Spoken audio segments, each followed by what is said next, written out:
Boa tarde, nono ano. Como é que vocês estão? Eu espero que todos estejam muitíssimo bem, tá? Então, pessoal, como prometido, eu peço desculpas, tá? Por não ter conseguido resolver os problemas que apareceram sobre acerca do meu microfone ter quebrado na semana passada. Aliás, no comecinho da semana, né? Na segunda-feira. Eu não pude retornar às aulas pelo vídeo, assim como havia prometido, tá? Então peço desculpas a vocês por isso. Aliás, só um minutinho, pessoal. Deixa eu fechar a porta aqui que tá fazendo barulho para vocês. Pronto, resolvido, né? Bom, aí continuando meu pedido de desculpas, né? Mais uma vez eu reitero, peço desculpas a vocês por não ter conseguido iniciar as aulas em vídeo na segunda-feira, né? Mas a gente hoje tomará a sequência justamente de onde a gente parou, certo? A gente parou na página 49 da sessão Conhecendo a Autora. E hoje eu pretendo pegar leve com vocês nas atividades, certo? Vocês não vão ter grandes problemas comigo. Eu sei que vocês tiveram uma semana difícil, principalmente com a atividade de inglês, então não vou pegar tão pesado com vocês, tá certo, pessoal?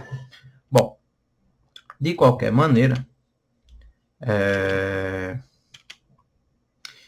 tem outra coisa também. Tem um assunto muito sério que eu gostaria de tratar com vocês ao término da aula, tá certo?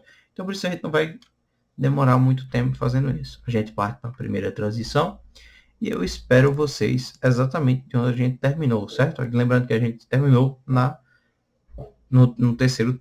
terceira questão da sessão Conhecendo a Autora da página 49, tá, pessoal? Ah, sim. E eu vou abrir para vocês, né? Fazer a transição e eu explico algo para vocês que algumas pessoas vieram me tirar as dúvidas, certo, pessoal? Bom,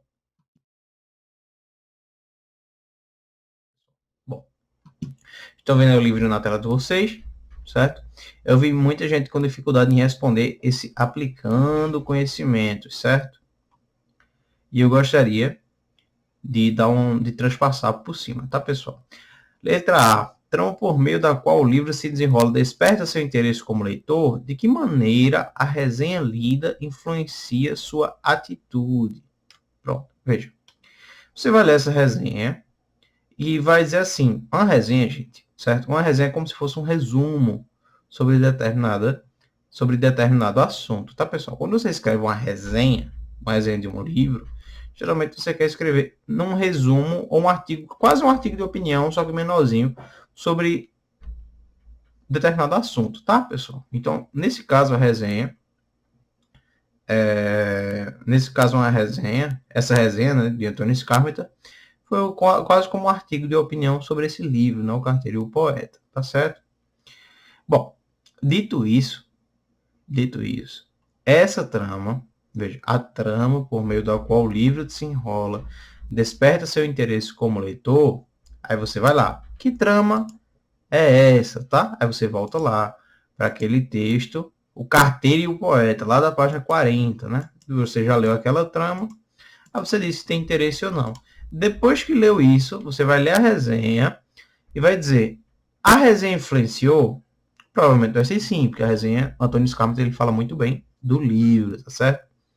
Bom, de qualquer forma, a resposta é pessoal, mas eu vi que muitos tiveram dificuldades em resolvê-la, tá?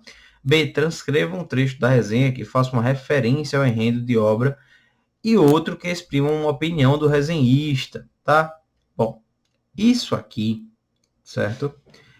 É um pouquinho mais, talvez seja um pouquinho mais complicado, tá? Mas preste atenção no que eu vou dizer a vocês. Transcreva um trecho da resenha que faça referência ao enredo da obra, ou seja, ao assunto tratado originalmente na obra. E a outra que exprime uma opinião do resenhista. Ou seja, você vai retirar dois trechinhos dos textos, certo? Em que um faça referência ao enredo, ou seja, diretamente à obra, e outro uma opinião pessoal do resenhista, que nesse caso é o Antônio Scarpa, tá, pessoal? Bom, você pode pegar, por exemplo, do enredo, o único trabalho de Mário é entregar a correspondência de Neruda, já que os outros habitantes da ilha nunca recebem cartas, parará. Bom, e a opinião, você pode pegar, por exemplo, já na você pode pegar aí na primeira linha do texto, né? Poucos livros conseguem oferecer uma experiência de leitura tão prazerosa como O Carteiro e o Poeta, do escritor chileno Antônio Skármeta, tá certo? Daí mesmo você já consegue retirar, tá certo? Lembrando aí, quem fez essa resenha foi Isabela Zamboni, na verdade, e o Carteiro e o Poeta é que é de Antônio Skármeta, tá, pessoal? Eu peço perdão se disse o contrário anteriormente. Bom, nada muito complicado até agora, né? Se vocês não conheciam essas palavras, resenha, resenhista, agora conhece. Ainda que alguns filmes sejam baseados em obras escritas, o roteiro pode ser alterado conforme a autorização do detentor de direitos autorais, ou seja, do autor, de acordo com o interesse do cineasta, que por vezes leva em consideração o mercado.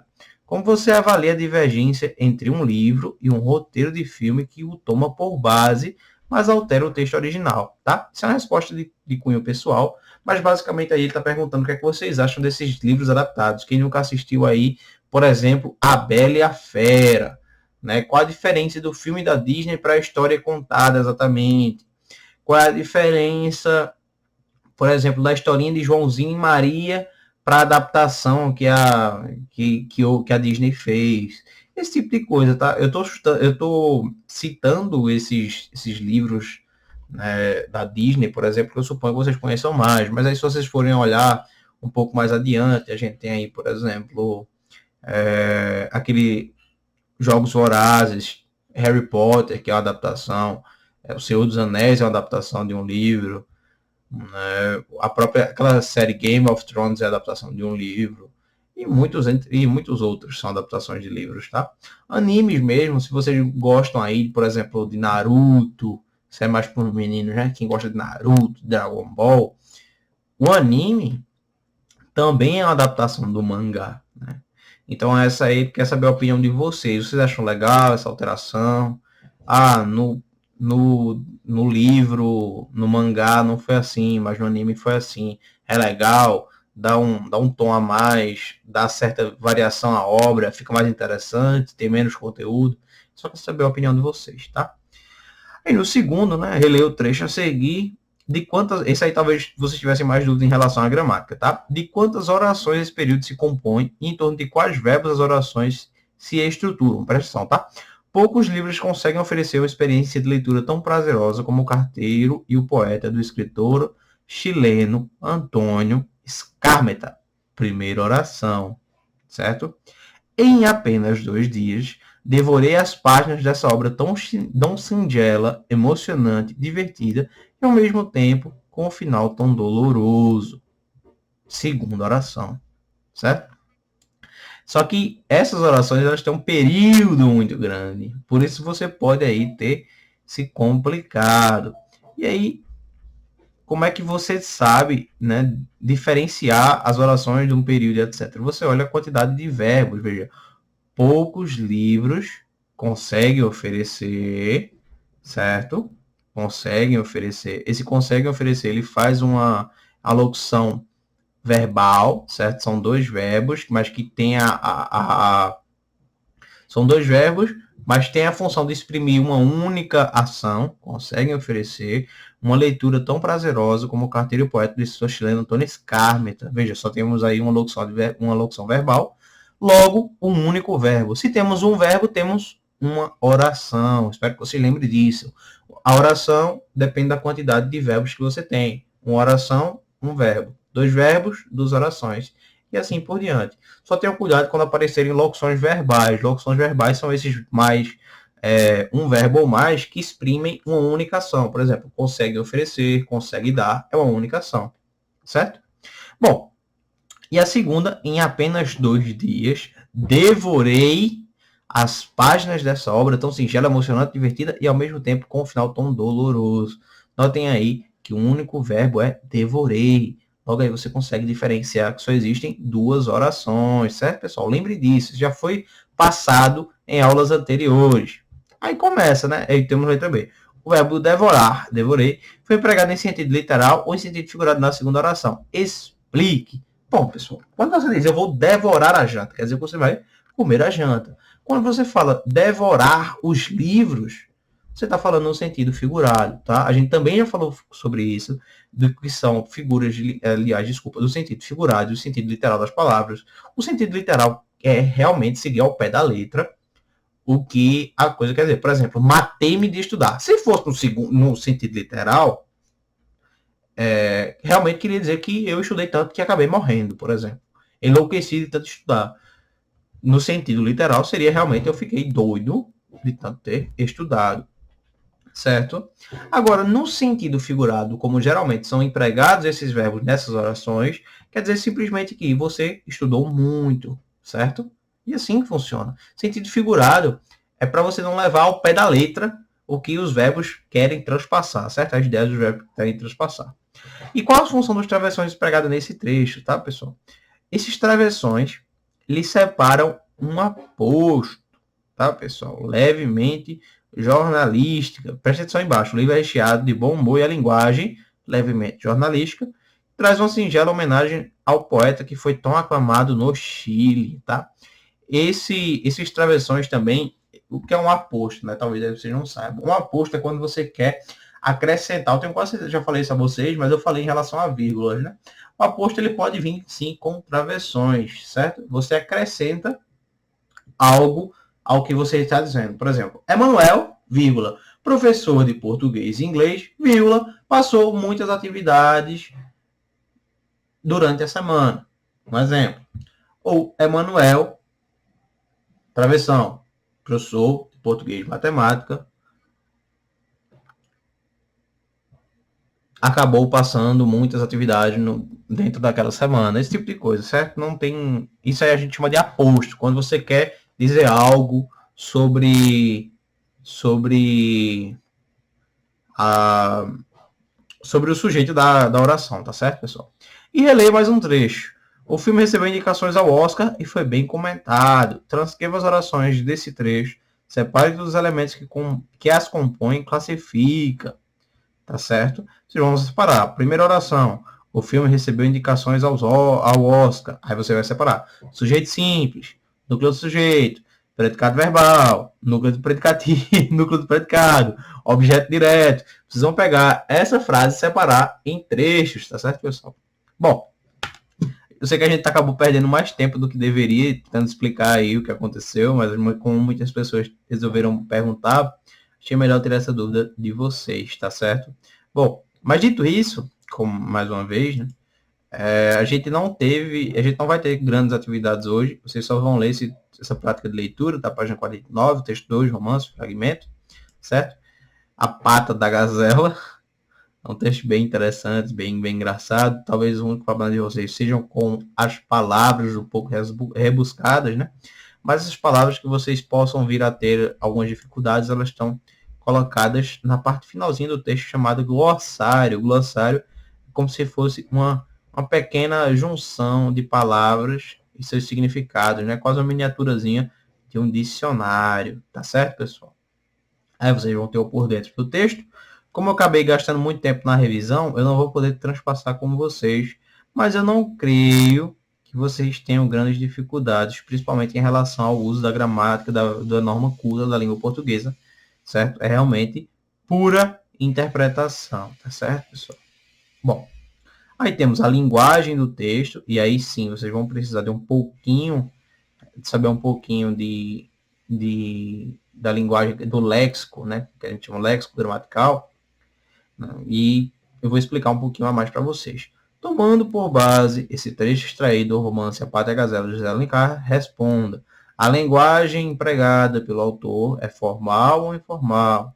Transcreva do texto um exemplo que justifique sua resposta. Você vai dizer, se a resposta é, por exemplo, digamos que o texto é: meu consagrado, como você está hoje neste dia maravilhoso? Isso é uma linguagem totalmente informal. Agora se chega, meu grande nobre, meu nobre senhor, dono de tais terras, não sei o que, como estás nessa linda, como vossa majestade está nessa linda como vossa autarquia está nessa linda e maravilhosa manhã.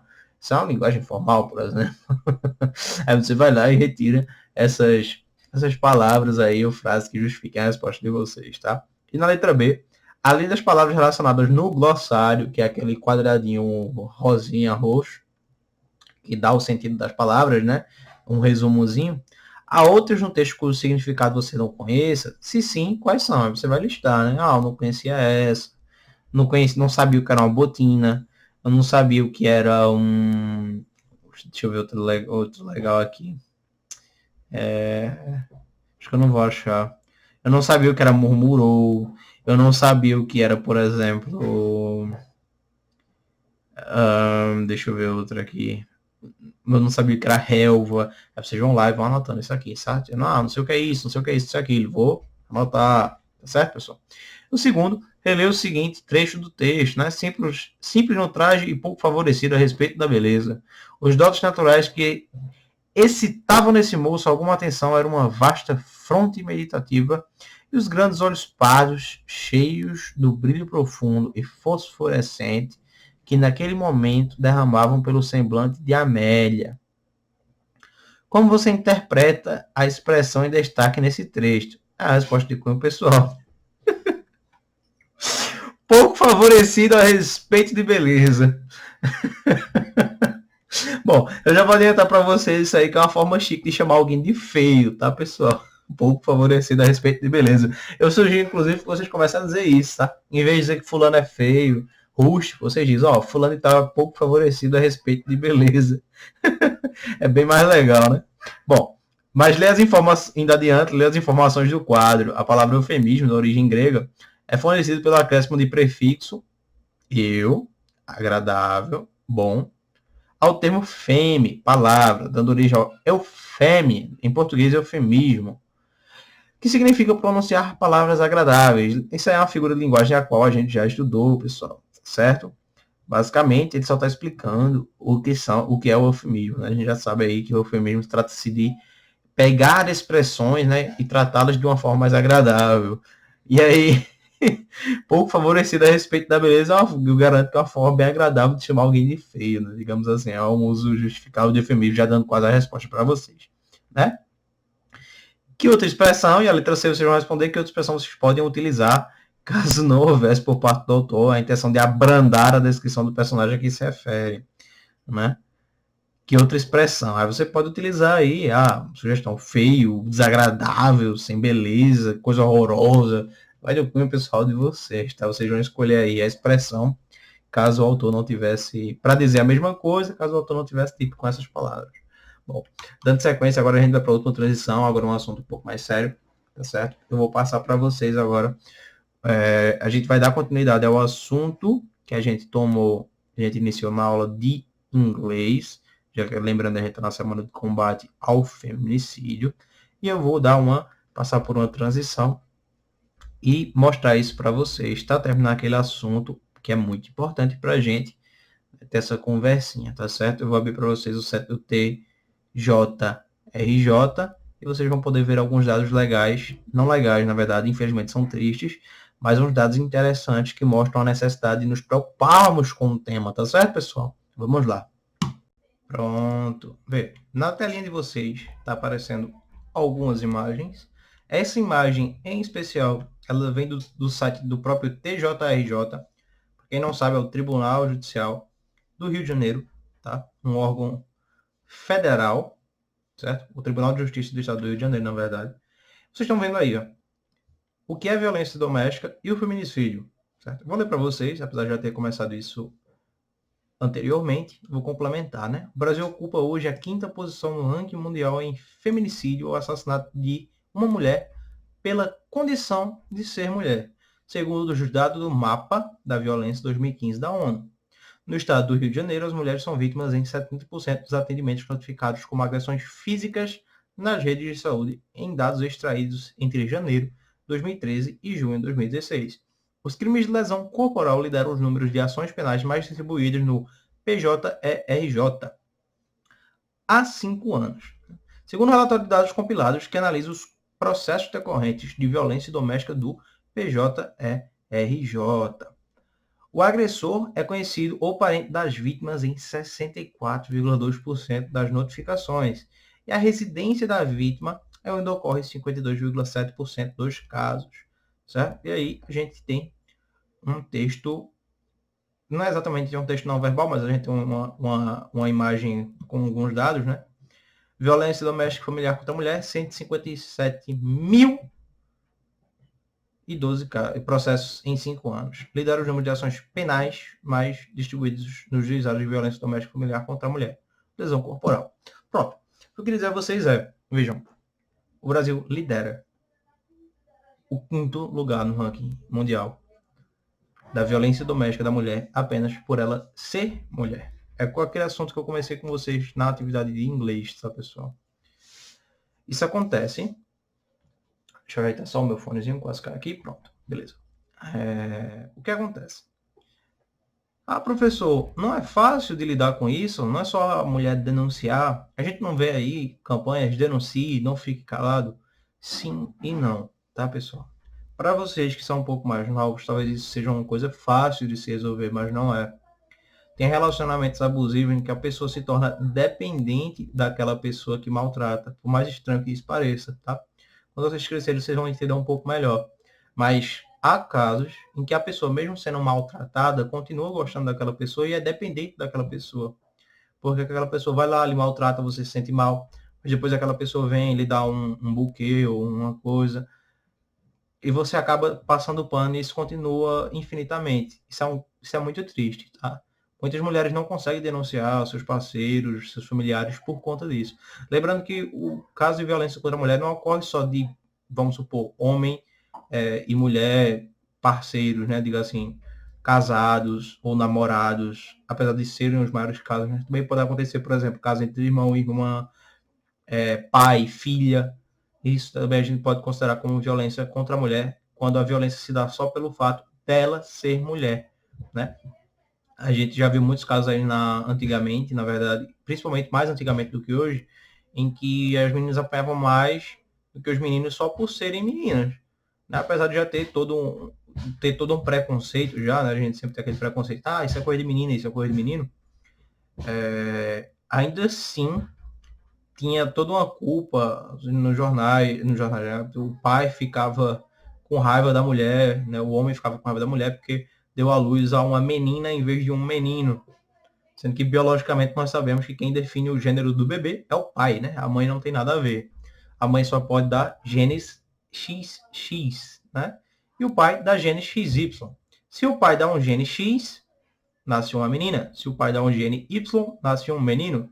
Então, quem define o gene do feto, na verdade, é o pai, não a mulher. Então, vocês vejam que desde os primórdios a mulher vem sofrendo com isso, só por ser mulher, né? O fato de, biologicamente falando, ela ser um pouco mais, ter menos massa muscular e etc. Enfim, por N motivos, né? Principalmente razões de motivos de reprodução e etc. Tá, pessoal? Eu queria que vocês se alertassem para isso. Não é um problema tão fácil de se resolver.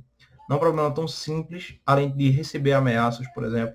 Se a mulher denuncia, ela pode ser ameaçada de morte e traliatri, né? Traliatri é uma expressão italiana e entre muitos outros, tá?